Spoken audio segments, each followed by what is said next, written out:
दोस्तों, आपने कभी ऐसी मूवी देखी है जो आपको बहुत पसंद आई पर फिर वो ऐसे एंड हो जाती है जैसे कि उसकी कहानी अधूरी रह गई हो, जिससे आपका दिमाग ही घूम जाए।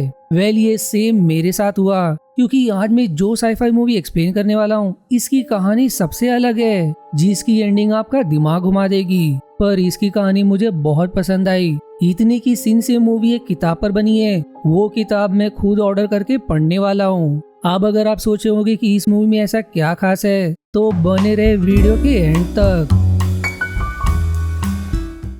अब मूवी हालांकि खूबसूरत दृश्य से शुरू होती है, पर बैकग्राउंड में म्यूजिक बहुत ही एरी होता है, मानो इन सीन्स के पीछे का मतलब कुछ और ही है। और फिर मूवी एक रिच स्टैनफोर्ड फैमिली एमेंडा और क्ले की तरफ मुड़ जाती है, जो अपने बच्चों आर्ची और रोज के प्रति काफी फ्रेंडली रिलेशनशिप रखते हैं। वहीं सिंस क्ले और अमेंडा हमेशा काम में बिजी रहते हैं, इसलिए अमेंडा आज एक सडन वेकेशन प्लान करती है, जहां वो और उसका परिवार शहर से दूर एक बंगलो रेंट करते हैं, जो बहुत ही सुंदर और लग्जरियस था। अब अपनी छुट्टी की शुरुआत करने से पहले क्ले नजदीक के मार्केट से कुछ खाने पीने का सामान लेने चली जाती है, जहां फिर वो एक लोकल नेम डैनी को ऑब्जर्व करती है, जो अजीब कारण से जैसे पूरे महीने का सामान लोड कर रहा होता है। इसके बाद फिर स्टैंडर्ड फैमिली बीच पर समय बिताने पहुंचते हैं। सभी एक अच्छा समय बिता रहे होते हैं, लेकिन तभी वो नोटिस करते हैं कि एक विशाल टैंकर बोट उनकी तरफ बढ़ रहा है। इससे पहले कि वो कुछ समझते, वो बोट सीधे बीच पर घुस जाता है, जिससे स्टैंडर्ड फैमिली बाल बाल बचते हैं। पर इससे भी और हैरान कर देने वाली बात कि उस टैंकर बोट पर एक भी इंसान मौजूद नहीं थे। इतना कम नहीं कि अब उन्हें सिग्नल भी नहीं मिल रहा था, यानी कि वो फोन लाइन और इंटरनेट की दुनिया से डिस्कनेक्टेड थे। ऊपर से रात होती दरवाजे पर एक दस्तक होती है, जहां एक अनजान इंसान नेम जॉर्ज और उसकी बेटी रूह खड़े होते हैं, जो दावा करते कि वो इस बंगलो के मालिक है, जो काम से बाहर गए थे, इसलिए उन्होंने अपने बंगले को रेंट पर दे दिया था। पर किसी इमरजेंसी के चलते उन्हें लौटना पड़ा। आप जाहिर तौर पर अमेंडा और क्ले थोड़े कंफ्यूज, खास करके अमेंडा को नहीं लगता कि ये उनका बंगलो है, पर जॉर्ज काम और कंपोज उन्हें समझाने की कोशिश करता है कि ये उसी का बंगला है, और वो उन्हें फोन करके खबर करने ही वाला था।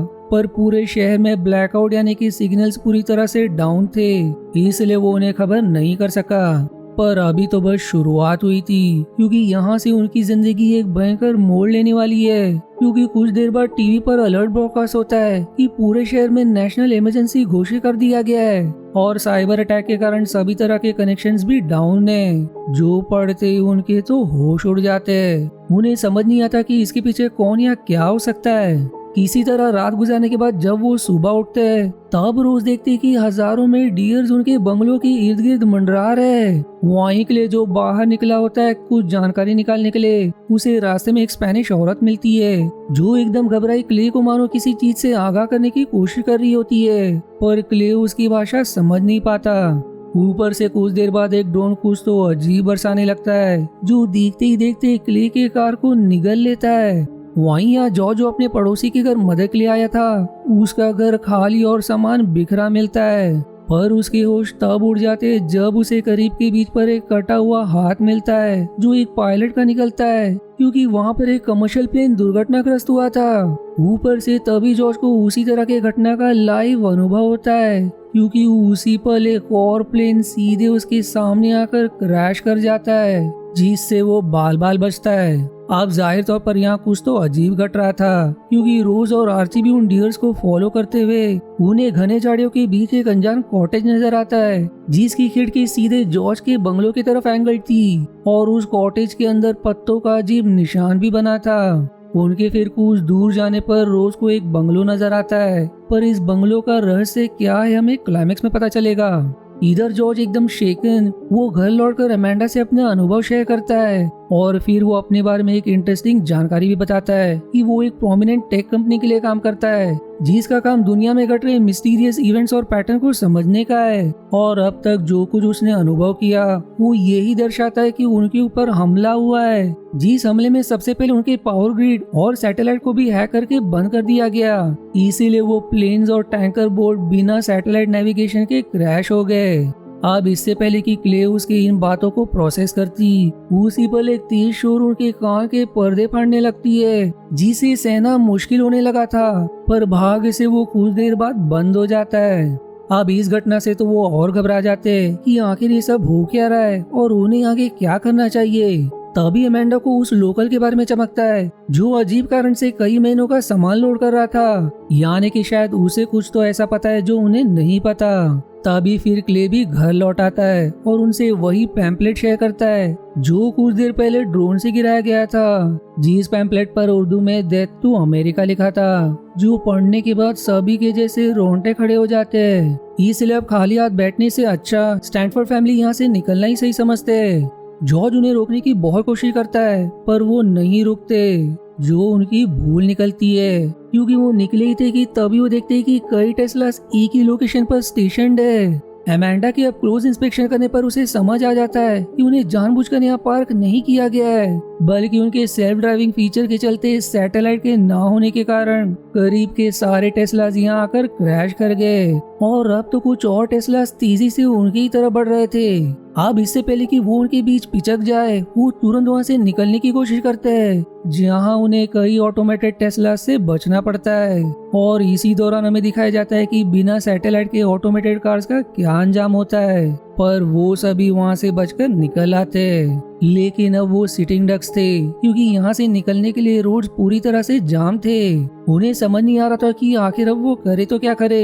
तब जॉर्ज अपना असली कारण शेयर करता है कि ब्लैकआउट आने पर वो अपने घर ही लौटना क्यों सही समझा।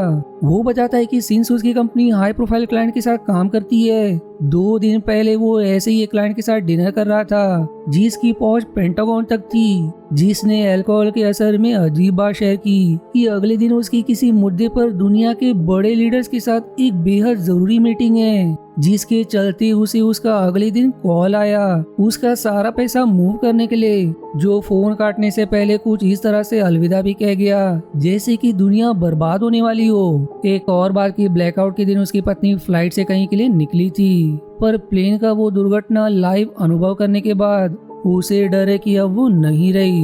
वहीं टेक्नोलॉजी का तो समझ आता था, पर जानवर भी अब अजीब बिहेव करने लगते। फ्लेमिंगो जो इंसानों के इलाकों से दूर रहते, वो अब पूल को अपना घर बना लेते। वहीं एज एन ऑडियंस हमें भी कंफ्यूज करने के लिए बीच बीच में अजीब कारण से अंतरिक्ष से धरती का सीन दिखाया जाता है। ऊपर से अगली सुबह आर्ची खून के उल्टी के साथ साथ उसकी दांत एक एक करके अनजान कारण से टूटने लगते हैं। अमेंडा और रूथ अब तुरंत रोज की खोज में निकल पड़ते हैं। वहीं क्ले और जॉर्ज उसी लोकल नेम डैनी के पास पहुंचते, इस उम्मीद में कि उसके पास कोई दवा होगी जो आर्ची के काम आ सके। पर डैनी जो जॉर्ज का कभी अच्छा दोस्त हुआ करता था, ऐसे परिस्थिति में उसका बर्ताव एकदम बदल जाता है, जो उनकी मदद करने से साफ इनकार कर देता है, क्योंकि ये पल अब सर्वाइवर्स ऑफ द फिटेस्ट का था। क्ले अपने बेटे के लिए उससे मदद की भीख मांगता रहता है, पर डैनी टस से मस नहीं होता और अब बात लड़ाई पर उतर आती है। वहीं अमेंडा और रूथ को वही डियर्स अनजान कारण से चारों तरफ से घेर लेते, जो अमेंडा के लाख कोशिश में भी वहां से जाने के लिए तैयार नहीं थे। दोनों तरफ ऐसी डरावनी सिचुएशन बन जाती है जैसे अब तो कुछ भयंकर घटने वाला है। लेकिन आखिर में यहाँ डैनी शांत हो जाता है और उन्हें पेन किलर्स देने के लिए मान जाता है, और यहाँ वो डियर्स भी इन्हें बिना हार्म किए चले जाते हैं। इधर अब डैनी शेयर करता है कि उसे इसके बारे में पहले से ही भनक लग गया था, जो उसे अपने लोकल सोर्स से मिली। वहीं जो पैम्पलेट्स क्ले को मिली, ठीक वैसे ही पैम्पलेट्स दूसरे शहर में भी पाए गए, पर वो कोरियंस में लिखे थे, मानो ये नॉर्थ कोरियंस का हमला हो। और आर्ची का भी खून की उल्टी करना और दांत कमजोर पड़ना जरूर माइक्रोवेव वेपन के रेडिएशन से हुआ होगा जो उस नॉइज से निकली थी, जिसकी बातों में जॉर्ज को दम लगता है, क्योंकि अब तक जितनी भी घटना घटे है उन सारे जानकारी को मिलाकर उसे अपने एक प्राइमरी क्लाइंट के एक प्रोग्राम के बारे में याद आता है, और अब जाकर मूवी का क्लाइमेक्स रिवील होता है। दरअसल जॉर्ज का एक सबसे बड़ा क्लाइंट मिलिट्री डिफेंस में काम करता था, जो एक सीक्रेट प्रोग्राम से सबसे ज्यादा डरता था, जो सिर्फ 3 स्टेज में पूरे के पूरे देश को अंदर से निगल सकता था। पहले स्टेज में वो देश के सारे कम्युनिकेशन चैनल को साइबर अटैक से बंद कर देता, ताकि वो देश दूसरे देशों से और वहाँ रहने वाले एक दूसरे से संपर्क ना बना सके। एक तरह से वो गूंगे और बहरे और पैरालाइज हो जाए। फिर दूसरे स्टेज में मिस इन्फॉर्मेशन फैलाना, जैसे कि वो पैम्पलेट्स जो अलग अलग जगह पर अलग अलग भाषा और संदेश के साथ पाए गए, जो सिर्फ लोगों को गुमराह और उनमें डर फैलाने के लिए था। और वो नॉइज भी, वो दरअसल रेडियो एक्टिव अटैक था, जिसका असर आर्ची पर पहले हुआ। इन दो स्टेज के कारण लोगों में डर बनने लगेगा और बिना सही जानकारी के एक दूसरे को ही अपना दुश्मन मानने लगेंगे, जैसे डैनी का बर्ताव था, जो अंत में जाकर सिविल वॉर का रूप लेगी। और यही मंजर कुछ देर बाद अमेंडा और रूर को नजर आती है, जहां शहर में एक दूसरे के बीच ही युद्ध छिड़ गया था। इसके बाद अब सीन उसी बंगलों की तरफ मुड़ जाती है जिसे उस पल रोज ने देखा था, जिसका दरवाजा तोड़कर रोज अंदर घुस गई, जो वहाँ पर मजे से खाना एंजॉय करते हुए नजर आती है। फिर पेट भरने के बाद वो क्यूरियोसिटी में बंगले को एक्सप्लोर करती है, जहाँ फिर उसे एक सीक्रेट बंकर मिलता है, जो एक डूम्सडे बंकर निकलता है, जहाँ पर कई महीनों का राशन, जरूरी इक्विपमेंट्स, एंटरटेनमेंट और रेडियो फ्रीक्वेंसी पर चलने वाला कम्युनिकेशन डिवाइस भी होता है, जिस पर देश में छिड़ चुके सिविल वॉर और रेडियो एक्टिव अटैक के बारे में अलर्ट आ रही थी। पर रोज की नजर तो फ्रेंड टीवी सीरीज की सीरीज पर पड़ जाती है, जो फिर उस सीरीज में गुम हो जाती है, क्योंकि कम्युनिकेशन डाउन होने की वजह से वो आखिर के कुछ एपिसोड्स पर अटक गई थी। और being a friend series fan, वो तड़प रही थी जानने के लिए कि आगे फ्रेंड सीरीज के मेन कैरेक्टर्स रोज और रेचल के बीच क्या होता है, जिसी सीन के साथ ये मूवी जैसे बीच में ही एंड हो जाती है।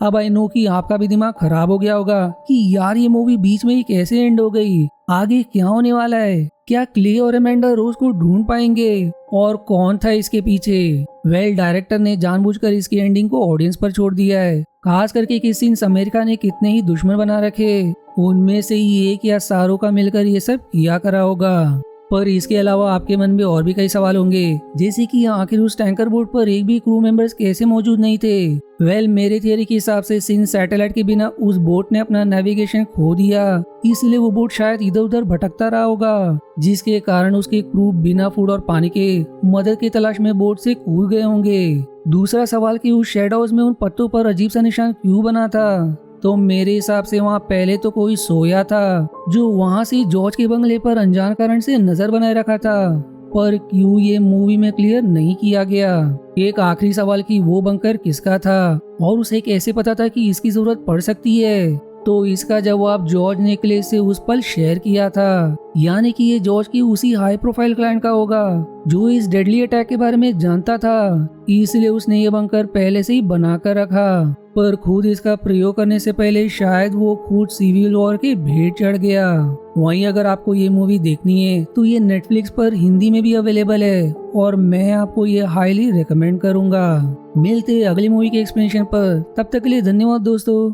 आशा है आपको मेरी एक्सप्लेनेशन पसंद आई, यदि हाँ तो प्लीज वीडियो को लाइक करना और चैनल को सब्सक्राइब करके सपोर्ट करना ना भूलें। मिलते हैं अगले एक्सप्लेनेशन वीडियो में, तब तक के लिए धन्यवाद दोस्तों।